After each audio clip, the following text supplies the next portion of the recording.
So, a lot of thoughts and feelings today. Um, I don't know. Each day has its own journey, its own 24-hour period of different things that you may feel or encounter or remember. People that you may remember that may no longer be here. Just certain things you've gone through. I don't know. It's kind of interesting sometimes how life always comes back together, or things you're reminded of things by certain other things. Um, it's been a very, I don't know, like mindset perspective shifting type of day. It happens to be a Wednesday while I'm recording this anyway. Um,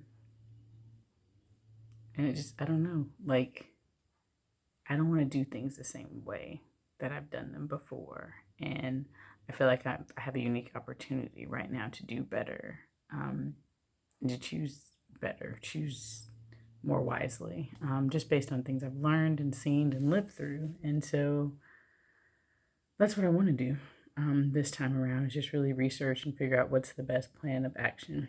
At this present moment, I'm speaking specifically in terms of financial.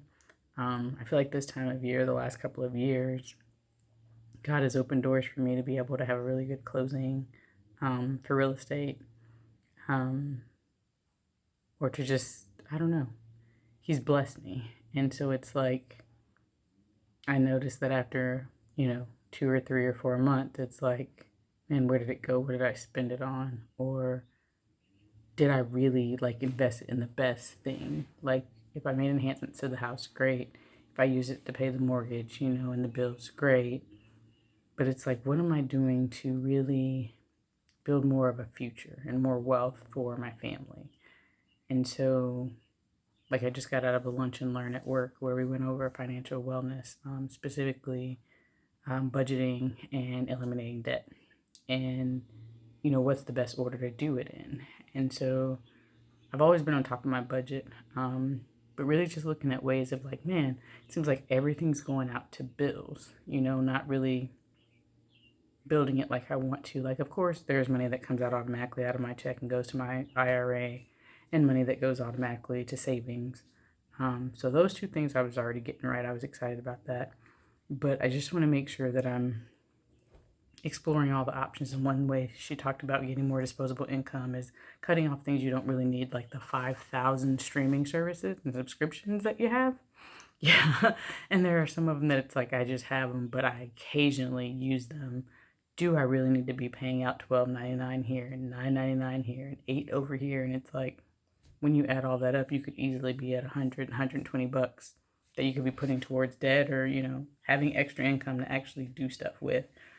And so, anyway, that's where I'm at today, is that I really want to make sure that I'm doing the most that I can with what I have right now in my hands, and also looking for ways of, like, what are other things that I could do to be increasing that disposable income. Because yes, I have my salary that I make at work, but what else can I do? What other giftings and talents can I be using to have more cash flow, to do more things like get investment properties and invest in things of that nature?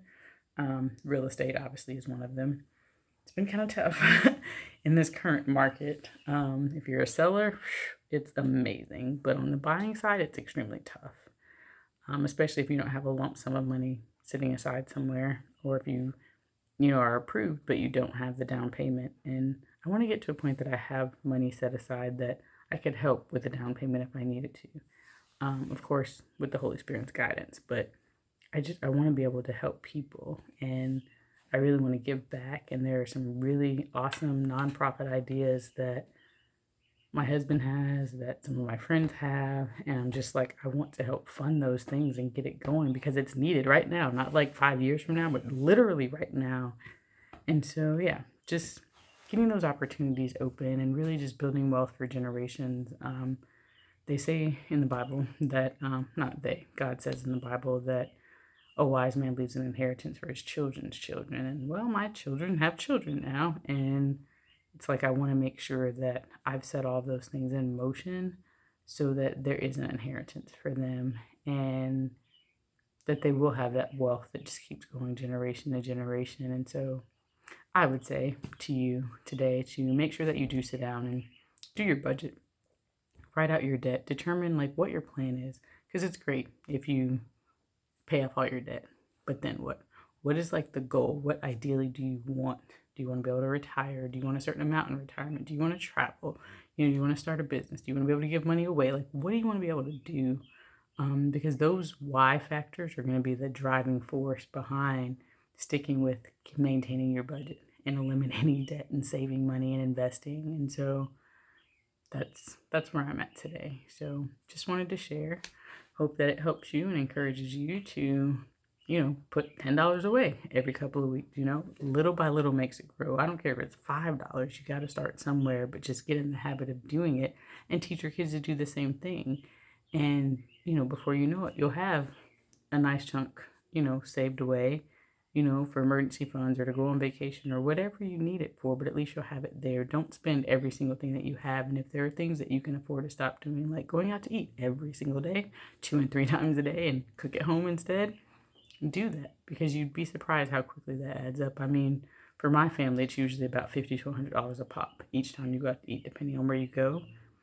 I mean, if we didn't do that 3 or 4 times, you're talking about $150 to $400 that could easily be put aside to something else. So it really does add up.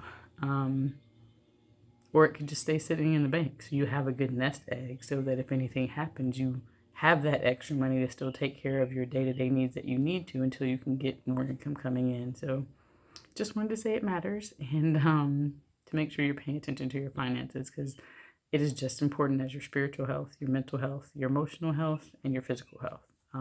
Don't leave out your financial health too. Okay, have a good day.